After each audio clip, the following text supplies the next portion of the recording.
In a time of crisis, people will come to you if you have earned enough prior social trust and relational capital. And at that moment, they want you to speak meaning into their crisis, maybe connect them with the sacred, and be the voice of God on God's behalf. We are so grateful to have Sam Chan with us. He is dialing in from Australia. Sam, tell me, what time is it there and how long have you been up? It's 5:30 in the morning, and in the future, I'm coming to you from Friday. You guys are still stuck on Thursday. I am in the future. What is life like in the future, Sam? Well, I can tell you what the share market is doing. I can tell you who is going to win the footy. I can tell what your weather's going to be as well. Whether it's going to rain or not. Dank and drab, yes. But this is the Sunshine Coast, Glen. This is the UK's Sunshine Coast. The UK's Sunshine Coast is a little bit different. Sam, we thank you so much for sparing time for us. You also have to get out of the house in the next hour or so because where are you headed? I still work 1 or 2 days a week as a doctor. I'm in Christian ministry, but I still juggle working as a doctor, a medical doctor, and Christian ministry. And I work as a surgical assistant. And you're wondering, what is a surgical assistant? Well, if you go for an operation, you will get 3 bills from the doctors. The first bill is from the surgeon. You think, fair enough, they did the operating. Second bill from the anaesthetist. You think, fair enough, they kept me alive. And then you get this third bill. You think, who is this bozo sending me a third bill? That is me, the surgical assistant. I am the one who held your leg during the operation. So my most important job is to see you just before they put you to sleep and say, hi, my name is Sam. I'm the surgical assistant. You'll be getting a bill from me in 2 weeks' time. And that's the last thing you hear as you drift off to sleep. So that I'll be holding a leg in about an hour and a half. Wonderful. Okay. How many years of medical school did you do for this job? I know, I had to do 5 years. And you see the nurses looking at me. They sort of think, they see the surgeon and they think, yeah, I can see how that takes 5 years of med school. They look at the anaesthetist. I can see how that takes 5 years of med school. Then they look at me just holding the leg and think, how does that take 5 years of med school? But, you know, I've got the most important job because we're always terrified of operating on the wrong leg. As you know, they're always asking you, which leg? And you're forever having to say, this one. And then they put you to sleep and I'm the guy that decides which leg. And I wasn't there for any of those conversations. And you know what? It's a 50-50. So, you know, is it really 5:30 in the morning? We're beating par. And if we do the wrong side, we throw the other one in for free. So it's a win-win. Everyone's happy. I love it, Sam. So, guys, on the chat, do be thinking of questions that you have for Sam. Maybe about your leg, maybe about the health service, or anything else, but probably about evangelism, especially because Sam Chan has written this book, How to Talk About Jesus Without Being That Guy. And we had a great chat a few months ago, Sam, when I brought on Stephen McAlpine, who's a mate of yours in Perth, and he's written a book on how to be the bad guys, right? And he's very much noticing that it's difficult to be a Christian nowadays, and we just have to embrace the fact that there'll be people who won't like us and will sort of blame us for all sorts of things that might not even be our fault. Whereas you come with the sunny optimism of your Sunshine Yellow book, and you say that we can talk about Jesus without being that guy. Are you saying something different to Stephen McAlpine? Yeah, so just so we can see the foil that book is. This is Steve McAlpine's book, Being the Bad Guy.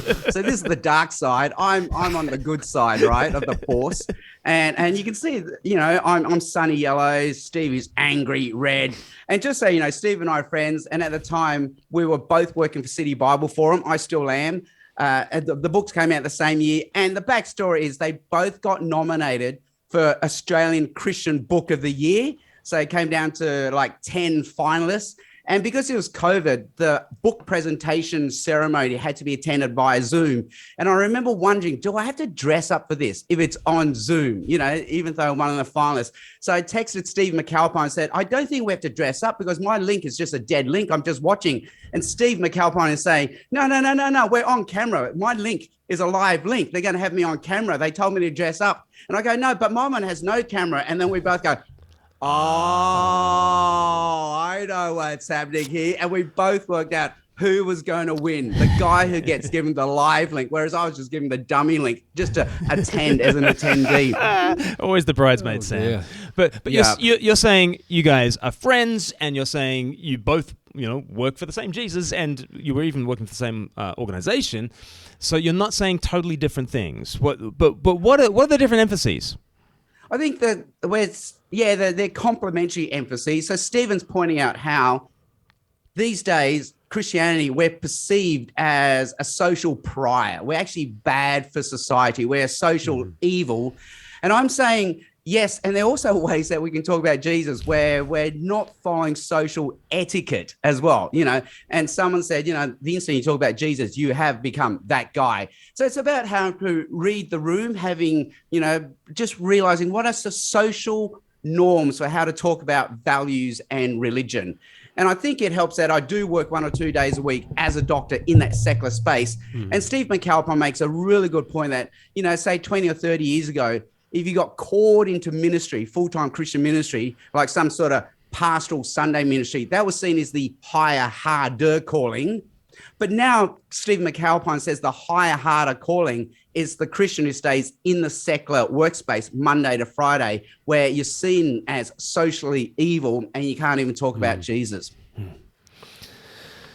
So in that context, I love that you're saying yes and, because you're basically embracing the fact, yes, we might be thought of as the bad guys. Nevertheless, we can have a sunny presence. We can have this non-anxious presence at the same time.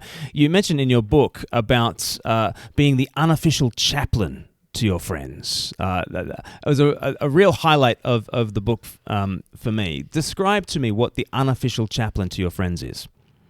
Yeah, and I'm not the first person who's come up with this idea, but it came to me when I have a friend called Craig, who was an army chaplain, and he was describing his time with the armed forces on tour in Afghanistan, how a lot of the soldiers would come to him for spiritual comfort, but the commanding officer himself was no, I don't believe in God. I don't need that religious mumbo jumbo.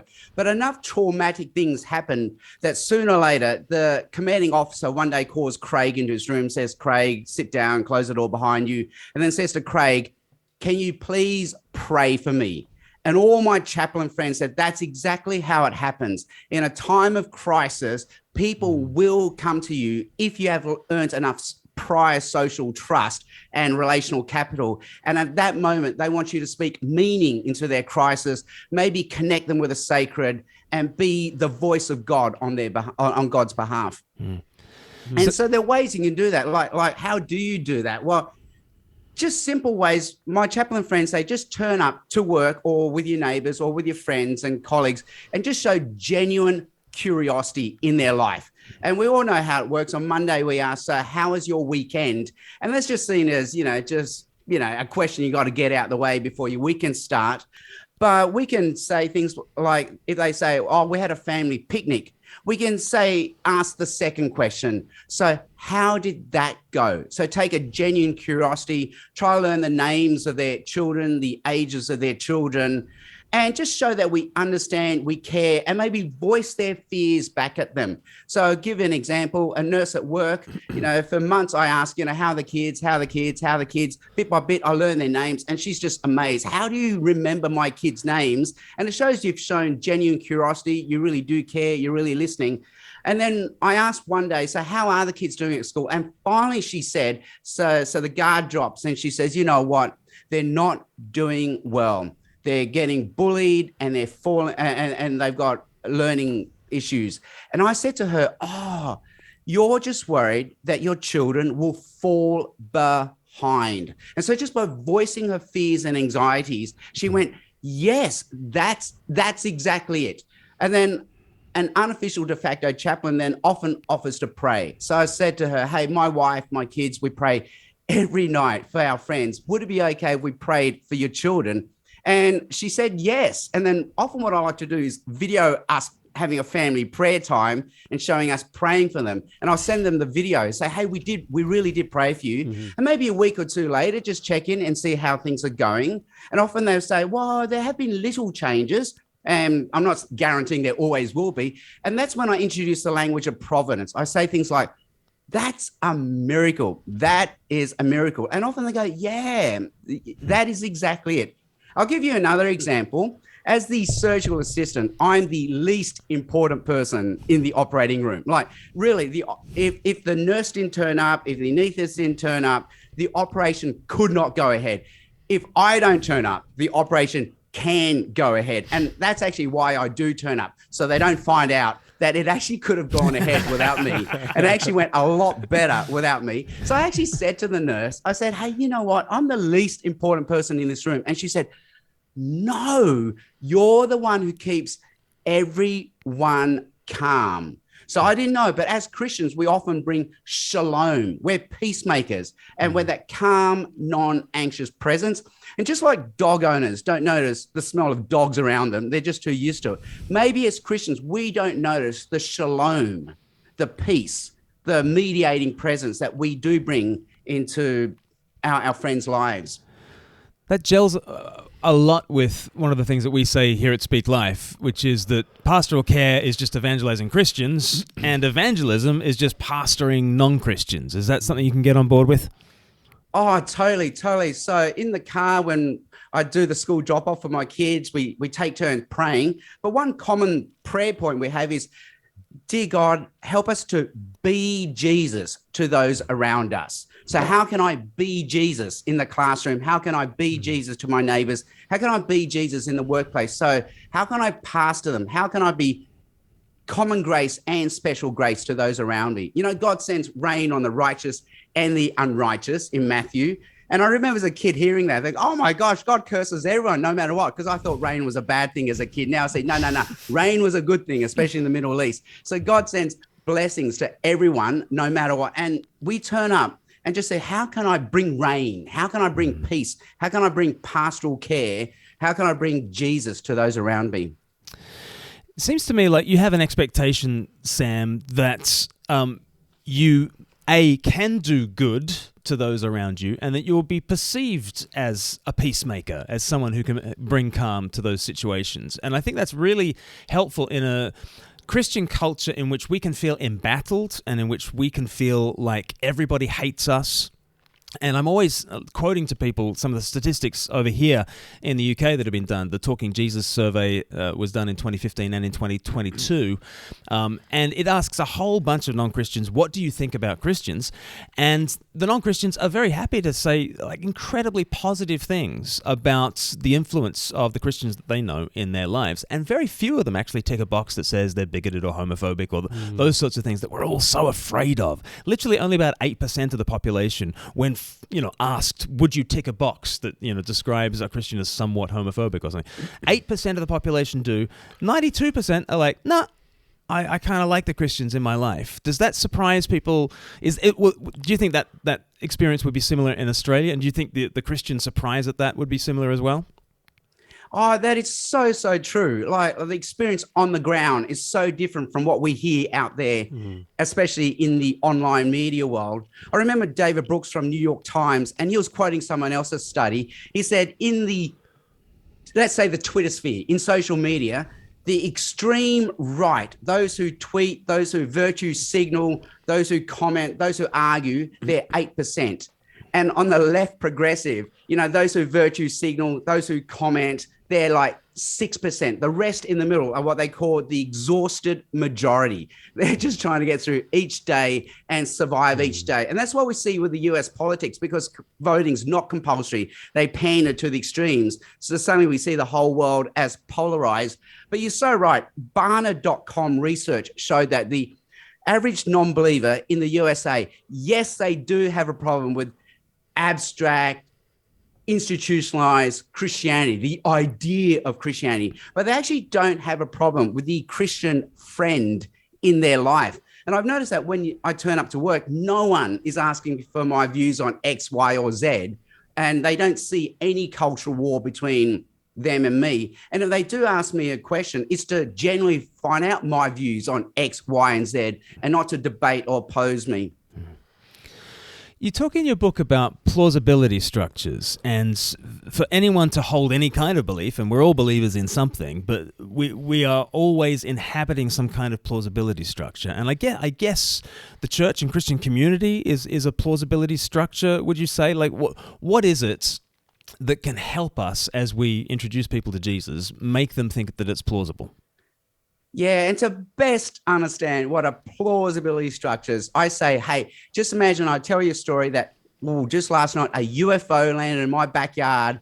My wife and I jumped in. A green man took us to their home planet, Jupiter, showed us around. We ate a meal. We jumped back into the UFO. And because the space-time continuum thing, we went through a time portal, and only 1 second of Earth time went by. And I asked this room, who here believes me? No one believes me. Then I say, I'm going to tell you another story. 2,000 years ago, God sent us his son, born of a virgin, 100% God, 100% human at the same time, raised a man back from the dead, gave a man born blind his sight again. More than that, died on a cross. More than that, if you believe this, God will wash away all your sin, guilt, and shame. More than that, he rose again from the dead 3 days later. More than that, if you believe in that, his spirit lives in you right now. More than that, one day, depending on which denomination you belong to, he will return and set up a physical kingdom here on earth. And at the moment, your body will be raised from the dead and be reunited with your soul. Who here believes me? And that moment, like 30 hands awkwardly go up. I think I believe that.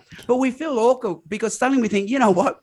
The Jupiter story is way more believable than the Jesus story. So why do we believe the Jesus story, but not the Jupiter story? Because of plausibility structures. We have inherent to us these predetermined, preconceived plausibility structures that prejudge a story as unbelievable, bling, believable. So as I tell you the UFO story, and I mentioned the UFO, Jupiter, time portals, you're going, unbelievable. But when I say Jesus, virgin birth, rose from the dead, bling, bling, bling, your plausibility structures are just green lighting it. Then you think, whoa, okay, where do I get these plausibility structures from? Well, they come from three main sources. They come from our community, so our friends and family that we know, love, and trust, our personal experiences, and facts, evidence, and data. So as I tell you the Jupiter story, your plausibility structures are going bam, bam, bam, because we don't live in a community of people who believe in UFOs. We haven't had a personal experience of UFOs. We don't believe in any facts, evidence, or data to support my story. But when I tell you the Jesus story, most of us live in a community of friends and family who also believe in the Jesus story. We've had a personal experience of Jesus, and we believe there are enough facts, evidence, and data to support the Jesus story. And out of these three, the one that's most important, we may want it to be facts, evidence, and data. We may think it has to be facts, evidence, and data, but actually that's the least important one for producing plausibility structures. The most important one is community. We share the beliefs and practices of those we know, love, and trust. In other words, our tribe. And so, if we think it's facts, evidence, and data, if I said to you, hey guys, the UFO is still in my backyard right now. Who wants to jump on a 20-hour plane journey and check it out? None of you could be bothered to check it out. And if you did check it out and saw it and touched it, you'd be going, no. This is an elaborate hoax. There's some other explanation, and you explain away the evidence. So community is the one that's most important for determining what we think, believe, and practice. Just 100, like in this room of Bible-believing, church-attending, God-fearing Christians, 100% of us would think that women have a right to vote. Yet 100 years ago, in the same room of church-attending, Bible-believing, God-fearing Christians, most of us would have believed women didn't have a right to vote. So our plausibility structures are very much determined by our community. One last explanation.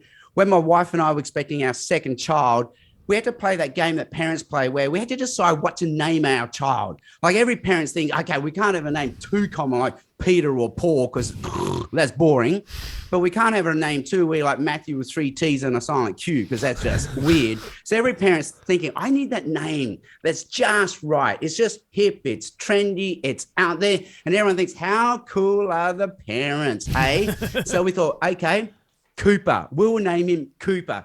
Well, that year, Cooper was a top 10 name in Australia. So whether we knew it or not, we just think and believe as our community does. So why am I telling you this? Because when I tell you about the Jupiter story, I'm unbelievable because I'm the one and only bozo in this room who believes in the story.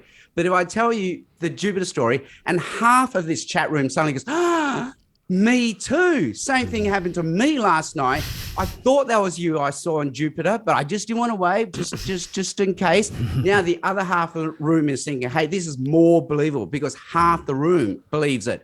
And if I tell this story and the whole room believes it, and you're the one and only bozo who doesn't believe it, now it's very believable. And it's the same with Christ risen from the dead. Paul says, hey, I saw Christ risen from the dead. And this is true, whether you believe it or not. It's an objective fact. But it's more believable because, hey, I didn't just see Christ risen from the dead, but the other 12 apostles, not just the other 12, but 500 other people that you know, love, and trust saw Christ risen from the dead. So now it's more believable. So the point I'm making in the book is Jesus is unbelievable, not because our friends don't know about Jesus. They do, or they misunderstand Jesus, or they think they do, but that's not the primary problem. It's not lack of information that's stopping them from believing. It's lack of Christian friends in their community of friends and family. So chapter 1 of my book is, before we even start, we need to merge our universes of friends and deliberately match our non-Christian friends with our Christian friends so that we're not the one and only bozo in their life that believes in Jesus. But suddenly they go, hey, a lot of my friends actually believe this story. This is way more plausible than I first believed. Very good. And after our break, in just a second, I'm going to ask you the question, so what should our communities look like if they're going to be plausible to our friends, as places that really communicate and commend the love of Jesus? So we'll ask that after the break. But just a final question. You've been part of EVQ, Evangelism Training. Let us know what EVQ is. It's called the EVQ, School of Evangelism. We all have IQ. We know about CQ, but do we have EVQ? How do I tell friends and family about Jesus? Up until now, if you sign up to an evangelism course in a Bible college, you learn how to walk up to a stranger on a university campus, and there's a time and place for that. You learn how to give a 20-minute monologue at a church event, and there's a time and place for that. But how do you tell friends and family about Jesus? So we've set up the EVQ, and we know that information doesn't lead to transformation. So you don't just get information on how to evangelize, but you get peer-to-peer groups that keep you accountable, and you get one-on-one mentoring from people like me, where we can upskill you on your personal evangelism. Fantastic. How can people find out about that? Well, like all non-for-profit Christian organizations, right now we have a very sucky website, soon to be improved, but you can go to evq.org.au. And a sucky website's good because then people know all the money really is going to the ground, right at the front on the cold face. It's not being wasted on a website. evq.org.au. Do we have some questions in the chat, Thomas? Because I had one to begin with. Shall I ask my one and then we'll go? Yeah. To the chat, because I love that stuff about plausibility structures, Sam, and you're talking about the number one thing that gives us the plausibility structure is a community. And what does it look like for a community to actually believe that Jesus rose from the dead? Well, I guess it's a community that kind of is not grasping after every pleasure that's going in this life, but might actually sacrifice for the other, because we know that God will raise us from the dead and things like that. Tell me, what does a community look like that actually believes the gospel and gives plausibility to it? Yeah, and I think we forget what rich communities we really do have. As Christians, we're very good at self-critiquing, and there's a time and place for that. But I think we forget how rich our communities are. So Stephen Biddulph, who's an Australian child psychologist, author who writes a lot of books on parenting, he's very big on that. It takes a tribe to raise a child, a village to raise a child. You can't do it as a nuclear or single parent alone. You really do, as a nuclear family or single parent alone, you do really need to surround your kids by a good tribe of role models. And then he struggles to say, well, for example, what? So Stephen Biddulph then will say, because these aren't Christian books, he says, for example, they need a church. That's the first thing he says. Then you can tell he really struggles to name number 2 and number 3. So number 2, then he says, well, they need maybe a sports team, but a sports team where it's not about winning. And at that moment, Stephen Biddulph, I've never found a sports team where it's not about winning. And I played rugby to the age of 38 in Australia and the USA. And it's fun for the 1 hour that you play, but there is no community after the game. Yeah. And I remember going to a baseball game in America where, that is the closest thing to a worship experience you can get. You're on your feet, you're jumping, you're dancing, singing the songs. But when the game's over, boom, everyone disappears and realize there are no thick communities out there apart from hobbies and interest groups. So I think we have a very thick, rich community, and they're very attractive. So my boys now, they're hitting, 2 of them are teenagers now. So on Friday night, they go to youth group. So often we say to our non-believing friends who have kids of similar age, would you like your kids to join our boys at youth group on a Friday night? And that is so attractive right now to any parent out there, because they whatever their kids are doing on a Friday night, parents do not like, because they're either getting into trouble or they're just gaming or something. And they just wish their kids could discover a rich, vibrant community. So I think our communities are way more attractive than we think they are. And one of the things I argue for in one of my books on evangelism is, back in the days of the 80s and 90s, if we ran an evangelistic church event, we sort of dumbed it all down, got rid of everything, and just went straight to the Bible talk, the 20-minute Bible talk. That's going to do it, because, again, it's information only. But now I realize, no, the whole service is evangelistic, down to the point where the announcements are evangelistic, because suddenly they hear how Christians live Monday to Friday. You know, we're going to take food around to so-and-so who's just been sick. We're going to help garden for so-and-so. And, you know, the women's group are going to do this. The men's group are going to do this. The youth are going to do this. And suddenly they realize, wow, these guys have a community, and they live as people with hope, and they have a wisdom about them. So in 1 Peter chapter 3, we've always focused on that verse that says, be ready to give a reason. But we forget the verses around that. Why are they going to ask you for a reason? Because they see you have hope. So you got to live as a community of hope. And then they will ask you to give the reason for that. And just the verse before, it actually says, do not fear. Do not fear. So be that calm, non-anxious presence. The verse before says, don't feel threatened. Don't feel like the whole world's against you. Just be calm. Live as a community of hope. And in Colossians, there's that verse that talks about speaking truth or speaking something like that. But before it says, be wise. So I think wisdom is our apologetic. And that's the apologetic that the Israelites had in the Old Testament. So Joseph stood out in Egypt for his wisdom. Daniel and the 3 friends stood out for their wisdom in Babylon. And Queen Esther had that X factor. She stood out for her wisdom and her way of life as well. I love that. You're such a breath of fresh air, Sam. What questions do we have in the chat, Thomas? We have one here. How do you find time for good, deeper conversations with colleagues in the context of a busy workday with loads going on? Yeah, and again, it's social intelligence. Like if they're really stressed right now, this is not the time to say, hey, so what are your plans for the weekend? So it's just knowing that those things just come far and few and in between, but just be ready for that when that moment is there. And often people come to you. If you've been a good listener, if you're good at voicing the anxieties back at them, they will start volunteering things to you. Like, hey, my dad just died and I can't get to the funeral because of COVID. So little things like that, they'll start coming to you because you're the one who understands. And it's just little things like, we don't just hear, we hear to understand. And then we try to feel the feeling behind what they say. And sooner or later they realize, wow, you're the home away from home, because there's that saying, home is where someone understands you. And even people often don't feel understood at home, but suddenly, you're the person who understands them, voices their fears back at them, and shows genuine curiosity.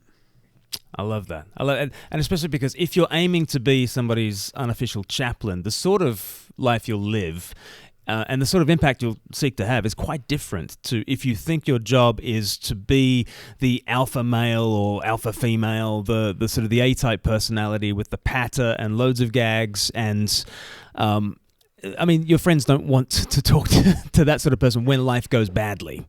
And I guess you're telling us, be the sort of person to whom your friends will come when life goes badly, which I think is quite a paradigm shift for people. Yeah, and also, the paradigm shift for us is when we went to Bible college 10 or 20 years ago, we got taught how to evangelize like a preacher, how to give that 20-minute Bible talk. And there's a time and place for that. And as part of the EVQ School of Evangelism, we do train people on how to speak at events and do that 20-minute monologue. But now for personal evangelism, we need to learn how to evangelize like a counselor. How would a counselor? And counselors, they don't talk in monologue. They talk in conversation and questions. And in medical school, we used to make fun of our psychiatry colleagues. We say, it doesn't take much to be a psychiatrist. You just got to learn 2 questions. How are you going? How are you really going? So it's the power of the second question. And that's all it takes. So when someone asks you something, often we just say, tell me more. Why do you ask? I love that. Thomas, next question. Right. Thank you, Sam. Someone has asked, I think you touched on this with the youth group stuff, but what first steps do you recommend to introduce our non-believing friends into our church communities? Oh, wow. So, youth group is an easy one. Play group. Again, I'm speaking as a person who's just navigated the last 15 years of parenthood. So I know often these examples won't work, if you don't have kids, that sort of thing. But the play group has probably been the most fruitful source of evangelism for my wife and me. Because think of what play group offers. It offers a third space, not work, not home, but a third space where adults can detune, relax, and have adult conversation. And that really is where you begin with coffee, and then you have a meal, and then you can slowly debrief. The kids are taken care of. And also, if the play group is run in the church building, suddenly it familiarizes people with the church building. So when you do invite them to church, it's not as foreign as it was before. So little incremental steps like that. In my book, I mention coffee, dinner, gospel. Often we think, well, how do I invite people to church? It's overwhelming. And I say, it's like dishes. It's like dishes. You come home, you find a mountain of dirty dishes in your sink, and you think, well, how do I do this? It's too big. It's too global. It's overwhelming. Well, I'll break it down in a concrete, bite-sized, achievable steps. Begin with, as my wife says, begin with a fork. Now do a cup. And before you know it, boom, the dishes are done. And again, we think, how can I invite my friends to church? It's too big, it's global, it's overwhelming. Break it down at bite-sized, achievable steps. Just do coffee with them 1 or 2 times, and then you have small talk. Then do a meal 1 or 2 times, and your conversations change. Now it's more private conversations, and sooner or later you can invite them to church. I'll give you an example. One of my neighbors, he moved in about 10 years ago, and Steph, my wife, and I, we used to do double dates with him, like with his wife, and we'll get babysitters. So double dating is a great way. Hit a restaurant, do something, that you don't get to do when you have kids around you. And then I invited my neighbor to church, and that was the most easy no answer for him. Said no, not interested. But that was 10 years ago. But by hanging out more coffees, more dinners, more hang around, more deeper conversations, I invited him to church in February this year, and he came. It was a once off. He said he would never do it again, but at least it's one. So we're just slowly nibbling away. And I'm sure it'll be plausible that when I invite him next year, he will come a second time. And I love how when you had Matt Green as a guest on Speak Life a few months ago, he said studies now show that the average person, when they did hear Billy Graham give his 20-minute Bible talk in the UK, that person had 32 prior encounters with the gospel. So I just see myself as trying to give people one of those 32 prior encounters before the penny drops for them. That's great. Do we have more, Thomas? We have one more touching on this idea that actually often evangelism can be hardest with the people closest to us. So someone has asked, how is it best to kind of go about this with someone as close as a non-Christian spouse, for instance? Yeah, that's right. So again, this is when we realize personal evangelism with friends and family that we see every day, and with work colleagues that we see every day, for every week, for every year, for the rest of our lives, is very different from the walking up to a stranger on a train or the 20-minute monologue at a church event. This is where the Bible has so much stuff, because I think all the early church believers were facing exactly these same conversations. So there's a time and place for speaking up, but that does seem to be a small proportion of what evangelism looks like in the New Testament. It's very much, the way you live, the way we pray for them, and that speaks much more. So it's a both and. People will hear me, you just went either or. No, it's a both and. But up until now, we've only been equipped with the information, but really it's the way we live, the way we live, the way we live. And obviously prayer is a big part. But another thing we can pray for is that God brings other Christians into their life besides just us. I love that, Sam. I mean, you mentioned 1 Peter 3, which is sort of the place that we go to when we think about personal evangelism, because apart from sort of Colossians 4, it's pretty much the only place that sort of like tells an individual Christian to individually share their faith. And, it's the famous 1 Peter 3:15, always be prepared to give an answer for the reason for the hope that you have. And you've already said, that the context for that is living a life of hope in the midst of suffering and trial that prompts people to ask the question in the first place. And you've talked about like living the non-anxious presence and do not fear what they fear.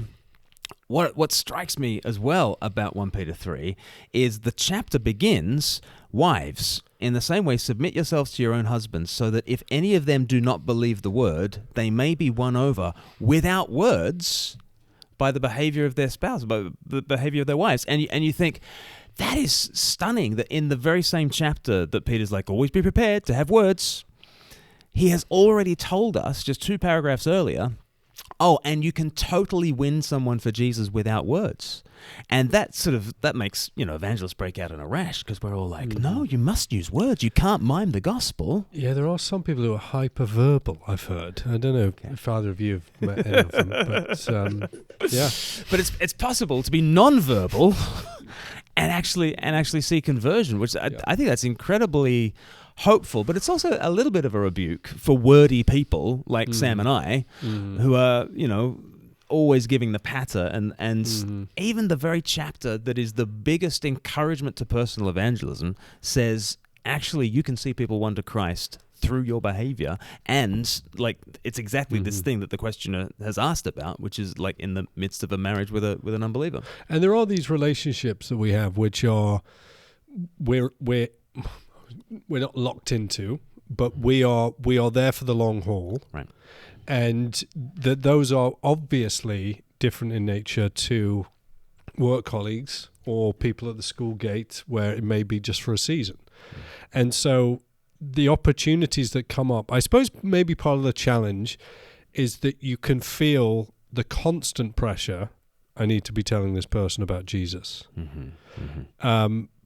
And when is something finally going to happen, because we've been living, in this relationship that we've had, whatever it might be, for decades, and what impact have we seen? And I think that's where I think people can start to feel quite kind of worn down, and I wonder whether it's being refreshed in the gospel yourself, which is the thing that's going to sustain you in that ongoing decades-long work of evangelism to the nearest and dearest. Right.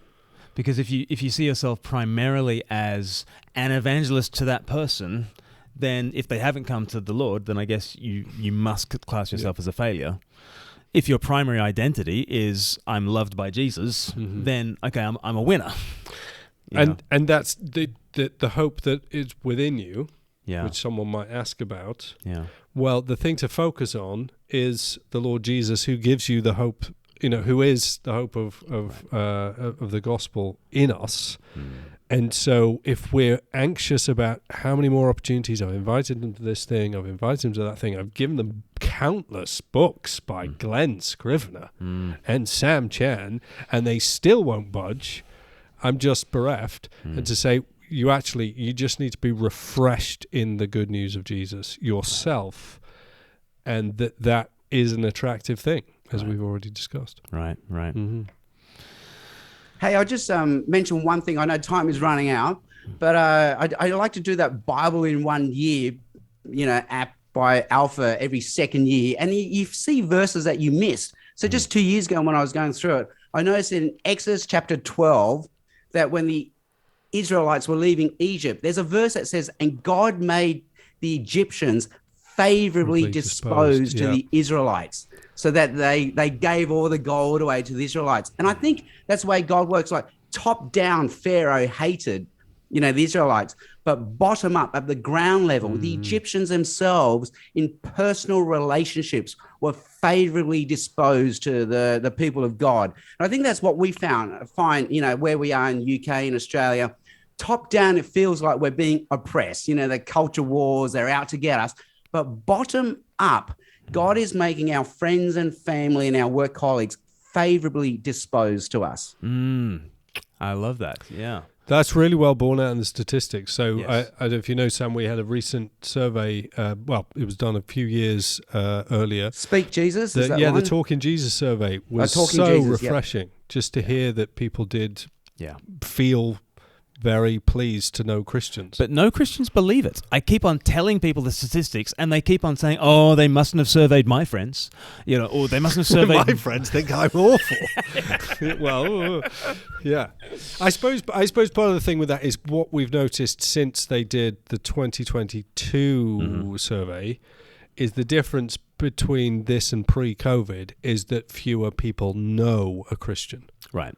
So the ones who do know a Christian are feeling favourably disposed towards them. However, that number is seeming to shrink. Right, because all our social circles are shrinking. Nobody knows anyone anymore. We've all retreated in that kind of way. But it's just so hard to shake in some Christians that embattled sense that, oh no, I'm quite certain. I'm quite certain that everybody hates me. And at that point you end up saying their no's for them, and you don't even try. And I think we've got to get over that sense of kind of embattled, this persecution complex that we can have in the world. I think persecution might become our context, but it should never be our complex. And it's a massive evangelism killer because we see on social media pharaohs against us, and we're just not ready for the other Egyptians who are favorably disposed. That's a great verse, Sam. Brilliant. Any final questions, or are we all? This might be a nice one to end on. Just for Sam, why did you decide to cut down your surgical work to part-time rather than staying in the hospital world full-time? Interesting question. Really good question, because I believe you can definitely serve God full-time as a doctor in a variety of ways. So my brother's a hand surgeon, and I see his work, his worship to God. My father was a doctor, and by being a doctor, that actually freed him up to do the work at the church level. So there are all these ways we can serve God and manage, these vocations. Whereas for me, because I had a very public speaking, teaching ministry, a Christian teaching, preaching ministry, it was incompatible with full-time medical work. So that's why I had to dial it down to leg holding, which is surgical assist working. And I love bivocational work because it always makes the other job feel like a holiday from the other one. But I remember hearing Ed Stetzer, a church planter, saying, if you go bivocational, one job can be creative, need a lot of brain power, but the other one, then you need to dial down the creativity and brain power to give yourself enough buffer for this one. So leg holding and just working out what is my right, what is my left. Like if it's my right, then that will make it your left. That's what I always have to keep saying. Then that frees me up to be creative in my Christian ministry. Lefty loosey, righty tighty. Sam, you have been a breath of fresh air and a golden ray of sunshine to us. Thank you so much. We hope you have an awesome Friday. And if people want to catch up with you and some of the stuff that you're up to, tell us how they can do that. Well, I work with City Bible Forum.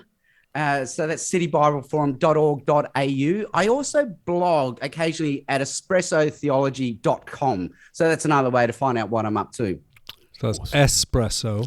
Yes. Not espresso. No. Not Because espresso. there's no such thing Espresso as is the coffee. espresso. Although, That's right. if you're expressing the gospel, then you might want to.